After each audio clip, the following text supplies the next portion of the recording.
Hello friends मु जोगेश्वर आपण देखुचंती mission TV Odia. चलो जानि नबा आज टॉप न्यूज।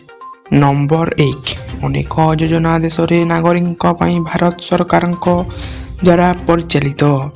देश रे कोटी लोक सरकारी योजना रे लाभ उठाती।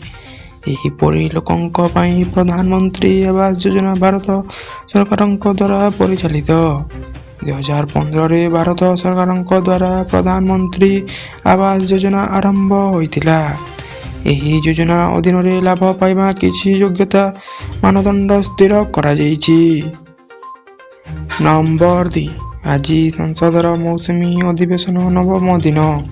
संसदर उभय गृह रे दिल्ली कोचिंग उद्घाटन प्रसंग उठा जाई आलोचना करा जाइतिला।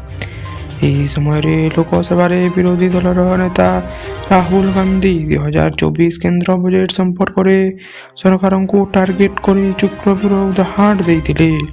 राहुल संसद में 2024 केंद्र बजेट संपर्क में सरकार को टार्गेट करते। महाभारत रे अभिमन्यु को चक्रव्यूह फसाई हत्या करा जाइतिला। सही चक्रव्यूह पद्मफूल खेलुची बोली कहते राहुल गांधी। नंबर 3 आसंता 31 और 1 तारिख में ओडिशा रे केतेक जिल्ला रे प्रबल रु अति प्रबल वर्षा होई पारे। सेथिपाई भुवनेश्वर आंचलिक पाणीपाग केन्द्र पक्षरु सतर्क सूचना जारी करा जाइछि। अन्य पक्षरे आज दिन तमाम राजधानी भुवनेश्वर पाग काउलिया रहिथिला। हेले संध्या बेले प्रबल रु वर्षिथिला, जेउथिपाई राजधानी रे अनेक स्थान जलमग्न होई जीवन यात्रा प्रभावित होइथिला।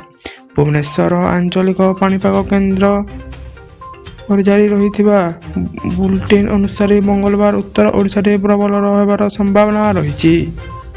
नंबर 4 पेरिस ओलंपिक्स रे जेउ खिलाड़ी पदक जितिबो से इतिहास एक स्वतंत्र अंश मध्य होइजिबो।